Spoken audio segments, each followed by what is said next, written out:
नमस्कार, मी मयुरेश कोंडूर. माझा विशेषमध्ये तुम्हा सगळ्यांचं स्वागत. आर पाटील ज्यावेळेस गृहमंत्री झाले त्यावेळेस त्यांनी एक योजना महाराष्ट्रभरामध्ये केली आणि महाराष्ट्र अनेक वर्ष अभिमानाने देशाला ती सांगत राहिला. ती योजना अशी होती तंटामुक्त महाराष्ट्र योजना. महात्मा गांधींचं नाव त्याला दिलेलं होतं आणि त्याची परिस्थिती अशी होती, त्याची योजना अशी होती की गावागावामध्ये प्रत्येक ठिकाणी अनेक वर्ष जे तंटे आहेत, एक समिती स्थापन केली जाईल आणि ती समिती हे तंटे सोडवेल. त्याबद्दल सगळ्यांना आपल्याला माहिती आहे. पण हे माहीत नव्हतं आजवर की अशी एक समिती महाराष्ट्राचे मुख्यमंत्री यांच्या निवासस्थानी वर्षा बंगल्यावर पण असते आणि या समितीचे अध्यक्ष खुद्द देवेंद्र फडणवीसच आहेत, म्हणजे मुख्यमंत्रीच असतात. आणि ते मुख्यमंत्री सुद्धा अशा प्रकारचे तंटे सोडवतात, कारण त्यांनी गेले काही दिवस महाराष्ट्रामध्ये राजकीय आणि त्याचबरोबर सिनेसृष्टीमध्ये वादंग जो माजलेला आहे देशभर, तो म्हणजे करण जोहर आणि राज ठाकरे यांची मनसे यांच्यामध्ये जो वाद झालेला आहे, पाकिस्तानी कलाकारांनी सिनेमात काम करावं की न करावं, विशेषतः उरी हल्ल्यानंतर जी देशभावना आहे त्याबद्दल, तो तंटा मुख्यमंत्र्यांनी आपल्या समितीमध्ये सोडवला. आणि आता प्रश्न उठतोय की मुख्यमंत्री जे गृहमंत्री पण आहेत, ज्यांच्या केंद्रातल्या गृहमंत्र्यांनी वास्तविक सगळ्या मल्टिप्लेक्सेसना सुरक्षा देण्याचं वचन दिलेलं होतं, त्यांचे एक मंत्री बाबुल सुप्रियो यांनी ज्या पक्षाला गुंडांचा पक्ष असं म्हणत एक बाईट दिलेला होता, प्रतिक्रिया दिली होती, त्याच पक्षाच्या प्रमुखांबरोबर आणि त्या दिग्दर्शकांबरोबर एका प्रकारची मध्यस्थी करणं, चर्चा करणं आणि हा विषय सोडवणं हे कितपत योग्य आहे जे मुख्यमंत्री गृहमंत्री आहेत ते. त्याच्यामुळे ही नेमकी मध्यस्थी म्हणायची की याच्यामध्ये कोणता करार, कोणता तह, कोणता डील, ज्याला कधी कधी मांडवली पण असं म्हटलं जातं, तसं काही झालेलं आहे का, याबद्दल आपण चर्चा करण्यासाठी आपल्यासोबत आहेत भाजपचे प्रवक्ते माधव भंडारी, माझ्यासोबत स्टुडिओमध्ये आहेत. त्याचबरोबर मनसेचे प्रवक्ते अविनाश अभ्यंकर आहेत. सोबत राष्ट्रवादी काँग्रेसचे प्रवक्ते सचिन लोंढे आहेत, नागपूरहून आणि मुंबईतूनच आहेत तेही. आणि त्याचबरोबर सचिन सावंत आहेत, काँग्रेसचे प्रवक्ते आणि इम्पा ज्या संघटनेनं पण अशा प्रकारची भूमिका घेतली होती जी मनसे घेत आहे, त्याचे विकास पाटील सुद्धा पुण्याहून आपल्या सोबत आहेत. पण अर्थात सुरुवात प्रश्न माधव भंडारींनाच करावा लागेल, कारण देशभरात सगळीकडे माधवजी आपण ट्विटरवर पण बघितलं असेल, फेसबुकवर बघितलेलं असेल आणि एकंदरीत प्रतिक्रिया ज्या आलेल्या आहेत, हे काय म्हणायचं, ज्या मुख्यमंत्र्यांनी म्हणजे राजनाथ सिंह यांच्याकडे सगळे निर्माते गेले होते, त्यांनी त्यावेळेस असं म्हटलं कालच दिल्लीमध्ये की आम्ही सगळ्यांना देऊयात सुरक्षा. महाराष्ट्रातले सगळे पोलीस अधिकारी जे आहेत ते म्हणत राहिले की धमक्या जरी असतील तरी आम्ही सुरक्षा देणार. त्याचबरोबर बाबुल सुप्रियोंचं विधान तर आपल्या सगळ्यांना माहिती आहे. असं असताना मुख्यमंत्र्यांनी अचानक वर्षा निवासस्थानी ह्या तंटा सोडवण्याची अचानक भूमिका काय घेतली, याच्यामुळं गृहमंत्री म्हणून जो कणखरपणा वास्तविक त्यांनी दाखवायला पाहिजे होता तो दाखवला नाही का, माधवजी?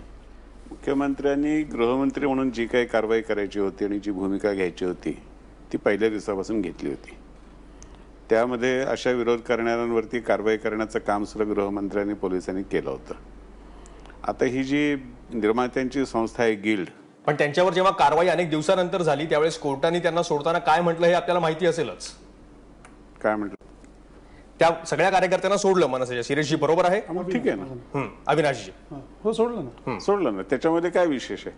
न्यायालयासमोर गेलेल्या अशा तऱ्हेच्या राजकीय कार्यकर्त्यांना न्यायालय त्या जे काही त्याच्यावरती आरोप आहे त्याच्यानुसार वैयक्तिक जामीन घेऊन सोडत. कोणती कणखरपणाची भूमिका मुख्यमंत्र्यांनी घेतली? नाही, कणखरपणाची भूमिका घेतली. त्याशिवाय ही जी गिल्ड, आपण कसं आहे सांगू का मयुरेश, तुम्हाला दुसऱ्याला बोलू देणं फार कमीपणाचं वाटतं का मला माहित नाही, म्हणजे तुम्हाला व्यक्तिशः तुम्हाला नाही, पण बहुधा त्या खुर्चीचा तो स्वभाव आहे. नाही पण आपण बोला ना. मी स्पष्ट करत होतो की गिल्डने मुख्यमंत्र्यांना विनंती केली याच्यात मध्यस्थी करण्याची, आणि त्यांनी विनंती केली, त्या विनंतीनुसार मुख्यमंत्र्यांनी मध्यस्थी केली.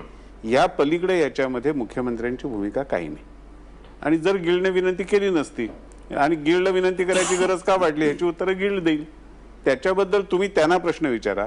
आणि गिल्डने ही विनंती केली. मला वाटतं प्रश्न हा मध्यस्थीपासून सुरुवातीला झाला, मध्यस्थीपासूनच धमक्या दिल्या गेल्या होत्या, धमक्या दिल्या गेल्या, हल्ले करणार अशा प्रकारच्या धमक्या होत्या. त्याच्यानंतर सगळे जे भट आणि बाकी सगळी मंडळी येथे आयुक्तांकडे गेले होते, पडसलगीकरांकडे. त्याच्यानंतर ते दिल्लीमध्ये जाऊन आपल्याच गृहमंत्र्यांना भेटले होते, तिथं सुरक्षेचं पण सांगितलं गेलं होतं. त्याच्यामध्ये सुरक्षेचा प्रश्न महत्वाचा होता, मध्यस्थीचा होता का? सुरक्षेचा जो प्रश्न होता त्या सुरक्षेच्या प्रश्नावरती सरकारने आपली भूमिका सगळ्या वेळेला स्पष्ट केली होती. आणि त्याच्यानंतर सुद्धा जर गिल्डला हा विषय संघर्षाचा न करता मध्य समजुतीने सुटावा असं वाटलं असेल तर त्याच्यामध्ये काय गैर आहे? म्हणजे समाजातल्या वेगवेगळ्या घटकांनी एकमेकांशी संवाद करूच नये, फक्त तुमच्यासारखं तुम्ही जसे दाणे टाकून झुंजवण्याचा प्रयत्न करता तसं झुंजत राहावं असं तुमचं म्हणणं असेल तर ठीक आहे. ठीक आहे, सचिन सावंतांकडे जाऊया. सचिनजी, आपलं याच्याबद्दलचं म्हणणं काय?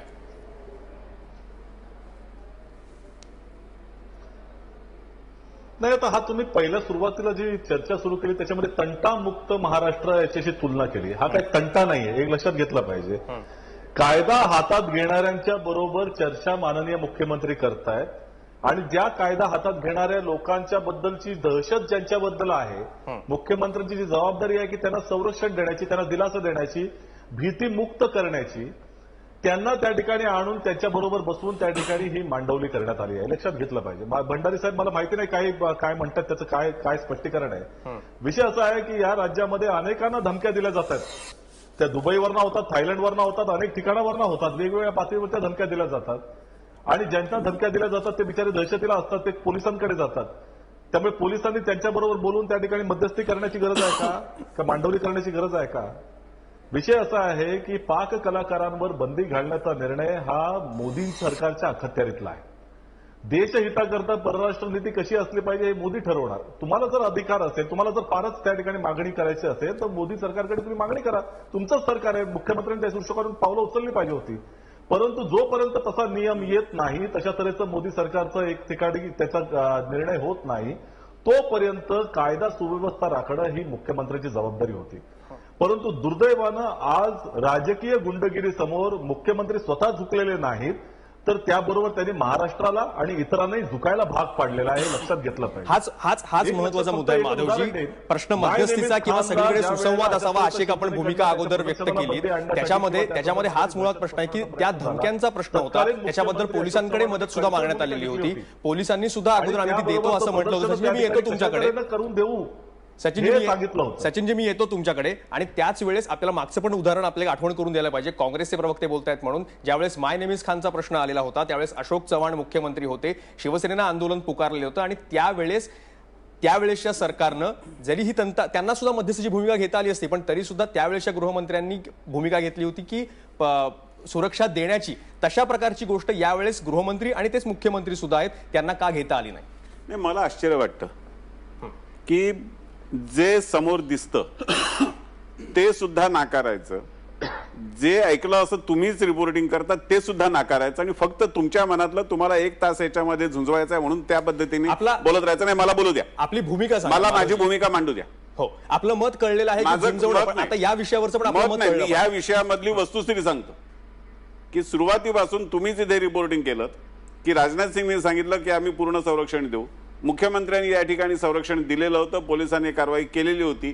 याच्यामध्ये आम्ही माघार घेण्याचा मुद्दा सरकारने माघार घेण्याचा होता, सिनेमा व्हायचा होता. मग ही गिल्ड जे तुम्ही जे प्रश्न गिल्डला विचारला पाहिजे, ज्या वेळेस अशा प्रकारच्या गोष्टी होतात, जे प्रश्न गिल्डला विचारला पाहिजे, जे प्रश्न मध्यस्थी मागायला गेले त्यांना विचारला पाहिजेत, ते प्रश्न तुम्ही आम्हाला कशाला विचारता? नाही, जे मुख्यमंत्र्यांकडे मध्यस्थीसाठी गेले त्यांना प्रश्न विचारा. मुख्यमंत्र्यांनी याच्यामध्ये मध्यस्थी भूमिका घेतली, हा प्रश्न आपल्यालाच विचारायला पाहिजे. मुख्यमंत्र्यांनी मध्यस्थीची मागणी का केली हा प्रश्न नाहीये माधव. आहेच ना, तोच प्रश्न पहिला. मध्यस्थीची मागणी का केली हा प्रश्न नाहीये माधव. मागणी न करता मुख्यमंत्र्यांनी मध्यस्थी केली असती तर तुमचे प्रश्न बरोबर होते.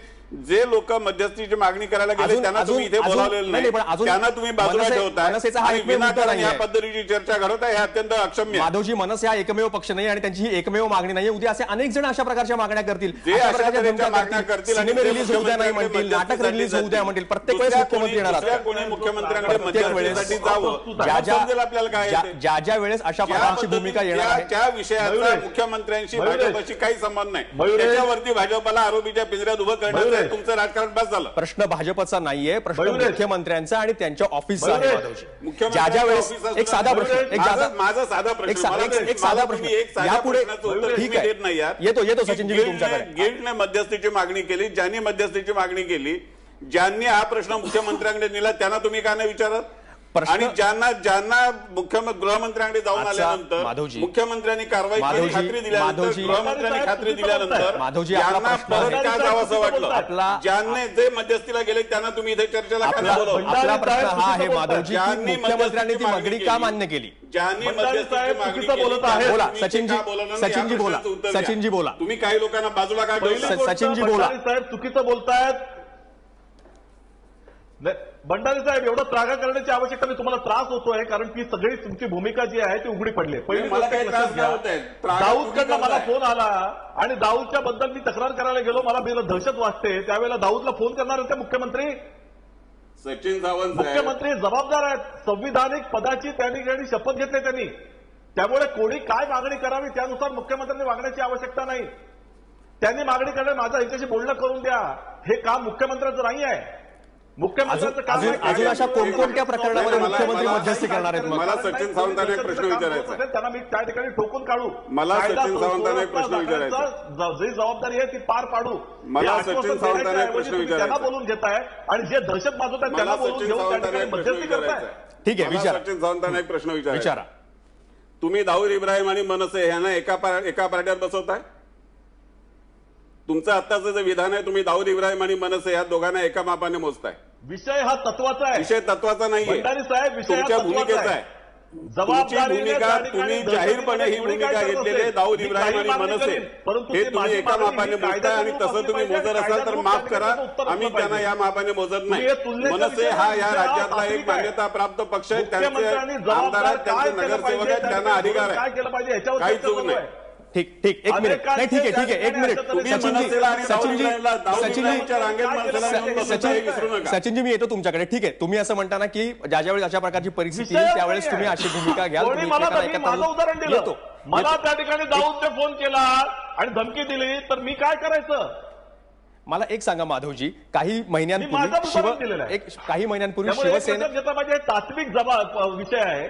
त्या ठिकाणी जबाबदारी काय असली पाहिजे ही संविधानाने ठरवून दिलेली आहे. मुख्यमंत्र्यांना कायदा सुव्यवस्थेचा विचार करायचा आहे. काही मागणी केलं त्याचा विचार करायचा नसतो. एक्झॅक्टली. काही येतो मी तुमच्याकडे. काही दिवसांपूर्वी माधवजी एक मिनिट मी एक प्रश्न तुम्हाला विचारतो. तुम्ही सांगितलं त्याच्यामुळं की काही दिवसांपूर्वी शिवसेनेने एक भूमिका घेतली होती. पाकिस्तानचे एक माजी परराष्ट्रमंत्री त्यांच्या पुस्तकासाठी इथे येणार होते. सुधींद्र कुलकर्णींनी कार्यक्रम आयोजित केला होता. त्यावेळेस शिवसेनेने धमकी दिली होती आणि त्यावेळेस शेवटपर्यंत भाजप मुख्यमंत्री आणि ते सुद्धा गृहमंत्री म्हणून या भूमिकेवर ठाम राहिले की ते त्या कार्यक्रमाला पूर्णपणे संरक्षण देणार. वरळीला कार्यक्रम तो झाला, तो नेहरू सेंटरमध्ये पूर्ण सुरक्षा झाली होती. कार्यक्रम व्यवस्थित पार पाडला गेला. त्यावेळेस बरं अशी भूमिका घेतली गेली नाही मध्यस्थीची, समजावण्याची. यावेळेस अशी का घेतली गेली? परत पाकिस्तानी कलाकार आणि पाकिस्तानी व्यक्तींचाच उल्लेख आहे म्हणून आपल्याला विचारलं. त्यावेळेस ठामपणे उभे राहिले गृहमंत्री म्हणून सुद्धा. आणि त्यावेळेस शिवसेना तर आपल्या सरकारमध्ये होती, आपला मित्रपक्ष आहे. बरोबर माधवजी? बोला. धन्यवाद. आणि आता मला पूर्ण बोलू द्या. बोला. ज्या घटनेचा उल्लेख तुम्ही केलात त्या घटनेमध्ये ते आयोजित करणारी संघटना संस्था ही सरकारकडे गेली. सरकारने त्यांच्या मागणीनुसार संरक्षण केलं. तिथे मध्यस्थीची मागणी कोणी केली नाही, त्यामुळे तो प्रश्न उद्भवला नाही. इथे या ठिकाणी मी परत तेच सांगतोय की सिनेमा निर्मात्यांची जी संघटना आहे, गिल्ड आहे, ती संघटना मुख्यमंत्र्यांकडे गेली की तुम्ही मध्यस्थी करा. ती मध्यस्थी करा ही मागणी त्यांनी का केली ह्या प्रश्नाचं उत्तर सिनेमा निर्मात्यांची संघटना देऊ शकेल, मी देऊ शकत नाही. आणि त्याची नाही प्रश्नच नाही. शिवसेनेनं मध्यस्थीची मागणी करायला पाहिजे. ही काय मनसेने मागणी केली का? तुम्ही हे बघा, तुम्ही जे प्रश्न दुसऱ्यांना विचारायचे ते सगळे मला विचारताय कारण तुम्हाला हे आवडतं. अजिबात नाही. तुमची भूमिका माफ करा, तुम्हाला विचारतो. मला एक सांगा, मी तुम्हाला एक मगाचपासून एक सांगतोय की ज्यांनी मध्यस्थीची मागणी केली त्यांना तुम्ही इथे चर्चेला बोलावलेलं नाही. मध्यस्थीची मागणी का केली हा नाही माधवजी. मी आपल्याला सांगितलं की सगळा प्रश्न तो आहे. तुम्हाला या प्रश्नावरती चर्चा करायची नाही. तुम्हाला फक्त एक वेगळ्या दिशेने विषय न्यायचा आहे आणि हे अत्यंत निषेधार्ह आहे. अजिबात नाही. प्रश्न मध्यस्थीची मागणी का केली हा नाहीये, मध्यस्थी का केली हा आहे. त्याला काय मध्यस्थीची मागणी या राज्यातलं या देशातला कोणताही नागरिक मुख्यमंत्र्यांकडे जाऊन मध्यस्थीची मागणी करू शकतो आणि ती जर ती केली असेल तर त्याच्यामध्ये मुख्यमंत्र्यांनी लक्ष घालण्यात याच्यात काही चूक नाही. वास्तविक कायम शांत आणि संयमी असणारे माधवजी आज आपण पहिल्या क्षणापासून आपण हा विषय ज्या पद्धतीने चालवताय तो ती पद्धत चुकीची नाही. तर मला चर्चेत भाग घेणं योग्य वाटत. मूळ प्रश्नाला बगल वाटते माधव. आपण अतुल लोंढेंना विचारूयात. त्यांच्या पक्षाचे नेते जयंत पाटील आज बोलताना असं म्हणाले की त्यांनी की तडजोड करणार आहे म्हणून. आपण अतुल लोंढेंना प्रतिक्रिया. राष्ट्रवादीचं म्हणणं काय आहे अतुलजी? असं आहे मयुरेश, याच्यामध्ये माझं म्हणण्यापेक्षा आज तकचा मंथन कार्यक्रम होता आणि त्यांच्यामध्ये त्या कार्यक्रमामध्ये यांचेच खासदार सत्यपाल सिंग यांनी सांगितलं की देवेंद्र फडणवीस सरकार हे गुंडागर्दी पुढे झुकलं असं त्यांनी स्पष्टपणे तिथे सांगितलं. आणि मांडवली 5 कोटीचा प्रश्न येतो, 5 कोटी द्या, तुम्ही असं करा, तुम्ही तसं करा, आणि त्याच्या पुढे या महाराष्ट्राच्या, त्या महाराष्ट्राच्या ज्याचं नाव, ज्या पोलिसचं नाव स्कॉटलंड नंतर काही वर्षापूर्वी घेतलं जायचं, आज परिस्थिती अशी आहे की ट्रॅफिक पोलिसला मारलं जातं, त्याचा जीव जातो. आज नागपूरमध्ये मुख्यमंत्र्यांच्या घराजवळ 100 मीटरवर 6 महिन्यामध्ये 2 वेळा गोळीबार होतो. एका आर्किटेक्टचा गोळ्या घालून खून होतो. कन्व्हिक्शन रेट हा 52% सांगितला जातो लोकांना. खोटा हाऊसमध्ये खोटं बोललं जातं. या मुख्यमंत्र्याचं कोळकौतुक बंद करा तुम्ही आता, की खूप चांगले आहे आणि खूप असे आहे. पूर्ण लॉ अँड ऑर्डर सिच्युएशन महाराष्ट्रातली खराब झालेली आहे. लोक अतुलजी मूळ मुद्द्यावर येऊया. आपण दिशाभूल केली जाते. आपण मूळ मुद्द्यावर येऊया. नाही ऐका तुम्ही, नाही हे असं का होतं, असं का होतं, का गरज पडते? सुमित ठक्कर नावाचा भाजप युमचा नागपूरचा उपाध्यक्ष एका प्राध्यापकाला घर सोडण्याला खुर्चीत बसायला बोलायला अतुलजी 20 मिनिटं बेसलेस बोलणं काय चाललंय? ठीक आहे, आपण मूळ मुद्द्यावर चर्चा करा ना. मी ह्याच्याकरता इथे आलो नाहीये. मुख्यमंत्री जो विषय त्या विषयावरती बोला ना मला. हे काय चाललंय? मुख्यमंत्री जे लोक विषय कुठला? काम करा. कायदा सुव्यवस्था मेंटेन करण्याच्या ऐवजी जर त्यांच्यासोबत बसून जर मांडवली करत असेल, त्यांच्यासोबत बसून जर मध्यस्थी करत असेल आणि पोलिसांना बाजूला ठेवत असेल, त्याचं हे निदर्शक आहे. असं का होतं?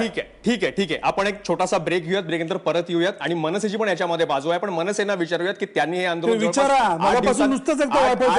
8 दिवसांपासून जास्त काळ सगळा प्रकार चाललेला आहे. मनसेने या प्रकरणामध्ये त्यांनी आंदोलन केलं होतं, ते आंदोलन जिंकलं का, याला माघार म्हणायची? आपण मनसेला हा प्रश्न विचारूयात. छोटासा ब्रेक घेतोय आणि लगेच परत येतोय. तुम्ही पाहत राहा माझा विषय.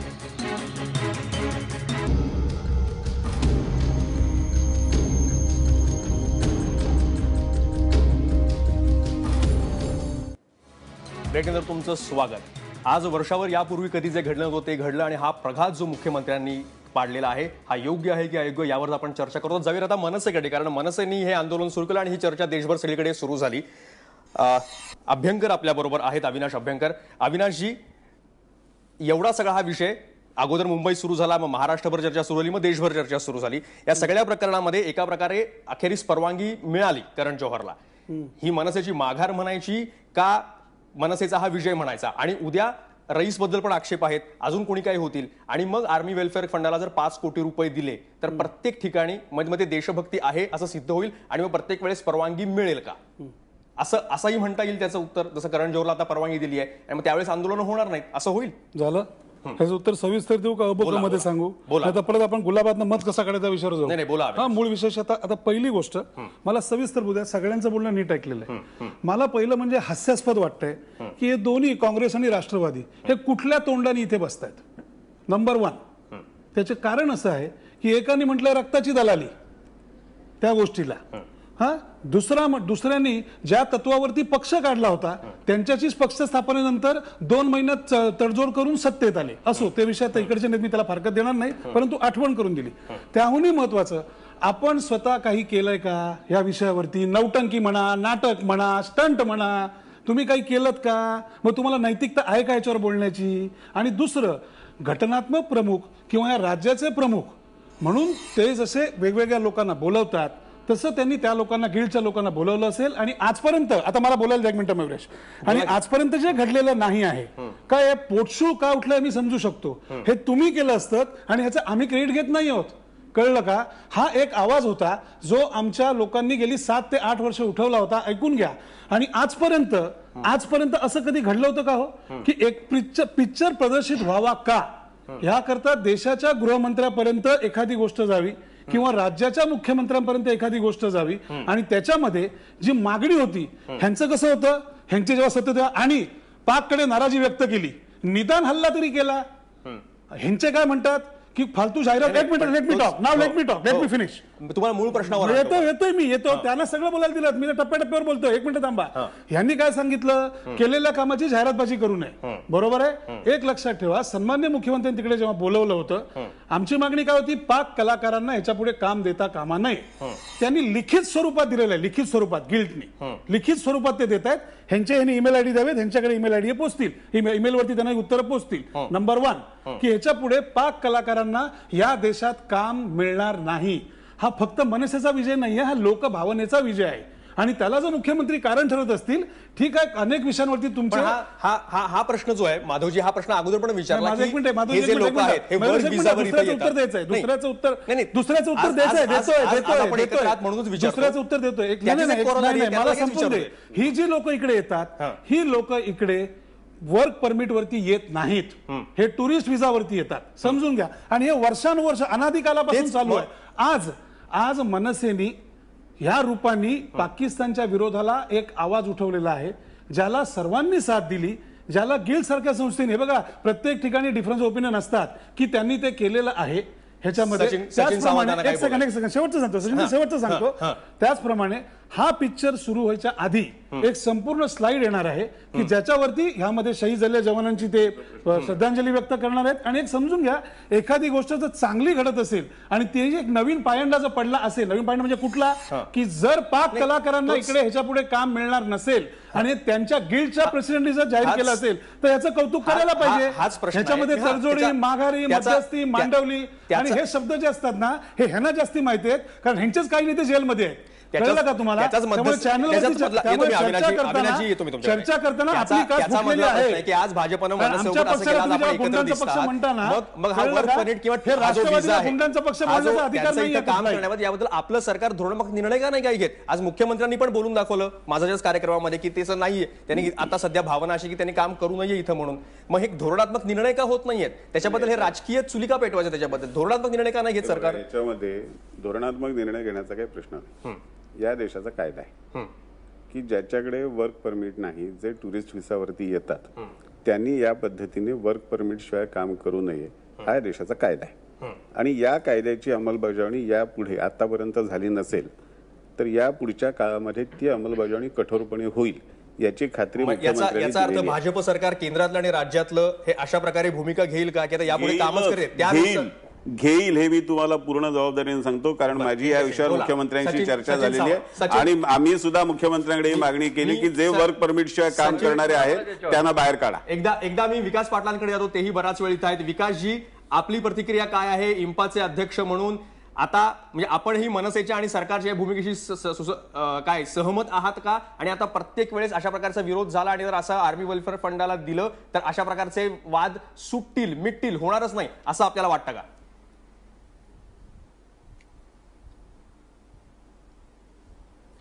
मला वाटतंय हा ऐतिहासिक निर्णय आज घेतलेला आहे. जिथं प्रगल्भ लोकशाही जिवंत असलेल्या देशामध्ये घेतलेला हा ऐतिहासिक निर्णय आहे. मयुरेजी, आमच्या इम्पा संघटनेकडे दर महिन्याला एखादी कंप्लेन येत असते. फिल्म सिटीमध्ये एखाद्या मोठ्या निर्मात्याचं शूटिंग चालू असतं. आपल्याकडे बऱ्याच संघटना आणि सेना आहेत कलाकाराच्या. त्यापैकी एखादी संघटना किंवा सेना त्या शूटिंगच्या लोकेशनला जाते. ते शूटिंग बंद पाडते कारण आमच्या संघटनेचा कलाकार तुम्ही घेतलेला नाही, दुसऱ्या संघटनेचा घेतला आहे असं म्हणून शूटिंग बंद पाडते. आणि त्यानंतर त्या संघटनेमध्ये आणि निर्मात्यामध्ये मांडवली होते, देवाणघेवाण होते आणि नंतर शूटिंग चालू करू दिलं जातं. मला वाटतंय आज घेतलेला निर्णय आणि ह्या घटनेमध्ये फार साम्य आहे. दुर्दैव हे आहे की एक चुकलेला आणि आडलेला निर्माता यामध्ये सामील आहे. ज्या राजकीय पक्षाने बेंबीच्या देटापासून या चित्रपटाला विरोध केला होता त्या पक्षाचे अध्यक्ष निर्णयामध्ये आहेत.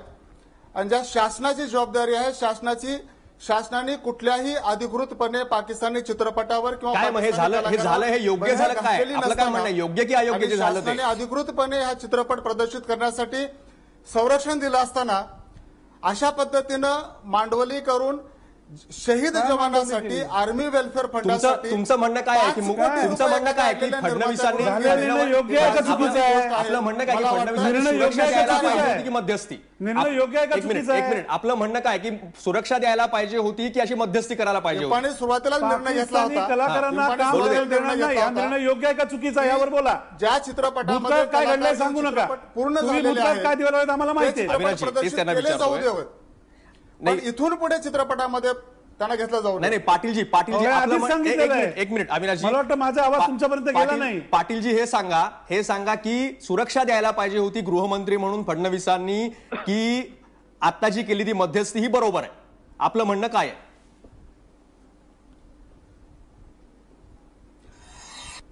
मला वाटतंय शासनाने जर सेन्सॉर सर्टिफिकेट या चित्रपटाला मिळालं असेल, एम्पानी चित्रपट जे पूर्ण झाले त्याला प्रदर्शित केलं जावं असं विनंती केली होती, तर शासनाने या चित्रपटाला संरक्षण देऊन हे चित्रपट प्रदर्शित करू दिला पाहिजे होता. पण अशा प्रकारे अडलेल्या निर्मात्याकडून कोण आणलाय? 5 कुठला कोटी निर्माता? रुपये आणि आर्मीवर काय खर्च बोलताय तुम्ही? केले. तुमचे आणि सेन्सेस हे आहेत लागू का? बघा. आणि तुम्हाला याचा अर्थ कळतो का तुम्ही काय पाटीलजी म्हणताय? आपल्याला असं वाटतं की काय यापुढे खोलीत बंद करून बैठक झालेली नाहीये. पाटीलजी आपल्याला असं वाटतं की यापुढे असा प्रभाव पडेल? 5 कोटी रुपये असू शकत नाही.